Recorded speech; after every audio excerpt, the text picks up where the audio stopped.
I just want to get the read on all of this from Scott Bolden, back with us, the former Washington, D.C. Democratic Party chairman. Scott, very good to have you. Thanks for taking the time. Thank you for having me, Neil. You know, with the president, getting sort of, shoved to the side right now with Build Back Better, when Joe Manchin said he couldn't vote for it, he's sort of regrouping or hinting that he will next year and maybe prioritizing working with Manchin on the things that should stick and the things that should go. Assuming that happens and he starts essentially from scratch, Scott, what do you think ultimately goes? Well, that's complicated because nobody knows really what's pushing Joe Manchin. Remember, the Coal Miners Association is in support of the BBB legislation, and they're in support of it because it gives the organization and its members time to get into some of these new green jobs, if you will. I think the conversation has to continue, or you've got to find a couple of Republicans that you're never going to find in order to get BBB back. There's a lot of good stuff in that BBB plan. And those that live in West Virginia, it's a lot of good stuff in there for them, including the child tax credit. But Joe Manchin's got to explain that, notwithstanding his concerns about climate change and the miners and coal. Coal is going away. The phosphates are going away, if you will. And so that's a reality check for him. We'll see what his next move is. But more importantly, we need to see what Biden's got up his sleeve, if anything, in order to bring Manchin back into the fold. Criticizing him has got to be a short term, because long term they need him. Yeah, and there was the knee-jerk reaction, certainly from progressives. Even the White House initially was to pile on Manchin. Now, of course, the strategy seems to be, all right, that's a little risky. We can't react that way. But this thing just looks dicey to me next year. You're closer to this and the players than I am.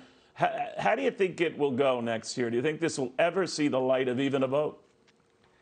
It could, but I got to tell you, the Democrats need to be focusing on criminal justice reform and the Voting Rights Act being passed, and the latter more so, even so, if I may say, the former, because that's what's going to get them with Democratic voters to come out to vote. Right now, Democrats are mad at Democrats. Democrats are mad at the White House, and the only way you're going to hold on to that House and Senate, and perhaps in 2024, the White House, is to give your constituents something that they put you in the office to do, and something that's helpful for all Americans, Democrats or Republicans, is voting rights. And so less time and less effort has been put on that. And I got to tell you, the biggest voting bloc in the Democratic Party, voters of color, are not pleased. And if they're not motivated to come out in Georgia and elsewhere, I got to tell you, the Democrats have a broader problem of keeping control of all three houses.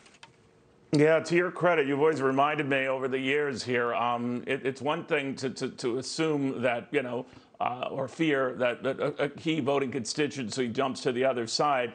Far more dangerous is if they just don't come out to vote. So you got to re-energize them to vote. Having said that, Scott, the president in his ABC interview talked about definitely planning to run, barring any changes in his health, in 2024. Do you believe that?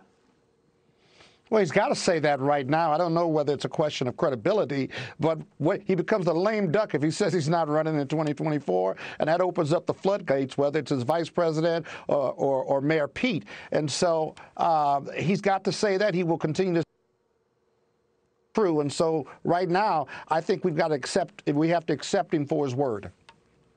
Yeah, all right. We'll see what happens here. But again, that's his plan, to run. Scott Bolden, if we don't chat again, how old will he be, by the way? How old will he be in 2024? I don't recall, but he's going to be up there. He's 79 now. He would be 81 or 82, right? But I'll tell you, Scott, the older I get, the less I look, askance at people who might be a tad older. So I have a much more wider berth of flexibility on that. Have a good Christmas, I've got more conservative. I've gotten more conservative as I've gotten older, according to my daughters. Oh, wow. All right. Well, that could be a Fox alert right there. Scott, have a great one. Good seeing you again. All right, Scott Bolden.